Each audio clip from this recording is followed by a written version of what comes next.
Okay, I'm going to do a quick demonstration on how greens go back in space, meaning what they look like, what a green looks like in different layers of atmosphere. So let's start with something that's would be in the foreground. And that green would have a lot of yellow in it. And often I see students when they're just starting out not getting enough yellow in the green at the beginning. Now, sometimes that green can be too, perfectly bright, where that's kind of like a green if you were on a golf course. So what you can add is a little bit of an orange to it to warm it up and keep it from being really kind of that acidy green. See how it goes more from just that pure, maybe a natural feeling green to something that feels much more natural here. So usually those greens in the foreground are quite warm, and they'll have some of this. This is a combination of cad yellow light, and actually this is Indian yellow, which has some orange in it. You see that makes that nice olive color to it. Now, what happens to this green as it goes back in space? Okay, so I'm going to grab some of that green, and you add layers of atmosphere to it. You're going to add a little bit more blue. You can add a little bit of white to it. Those things will cool it down.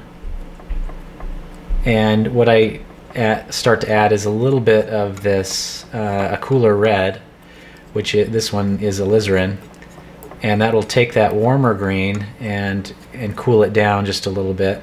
Maybe I'll lighten it up even more. And that will send it back in space. It'll go a little bit further than this warmer green that I mixed there. You see it's a paler, cooler color than what's right next to it.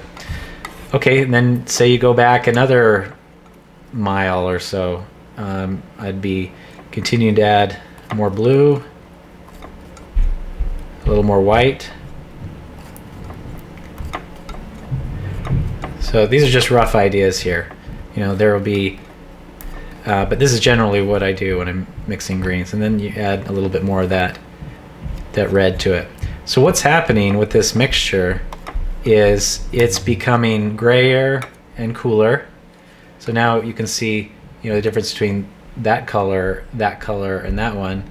It's starting to step back in space. And what's happening is less and less of this yellow is in this mixture. More and more of the blue, violet, and white is in the mixture. Now you'll get it back to a point or a distance where it's going to have very little yellow in it, and it's going to be mostly kind of like a violet color. And that's where what we see in the mountains. Even though mountains usually have a lot of green foliage on it, its color is more violet, and that's because the yellow has been sucked out of it. So you can see how much that's changed. That doesn't mean all the yellow is gone, but much of it is, compared to here. So you can see that steps back. And then finally, when we get to the most distant layers, it's all just, for the most part, blue and white. So the yellow drops out, even the red drops out. All we're left is the mixture of blue and white for these most distant areas. So that's what I've done here.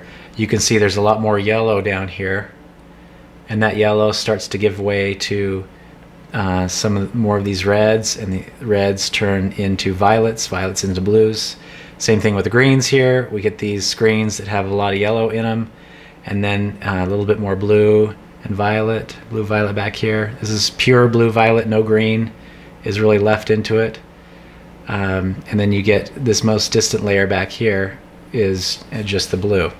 So you can see that effect happening both in the kind of yellow grasses as well as in these green, very green trees as they go back in space.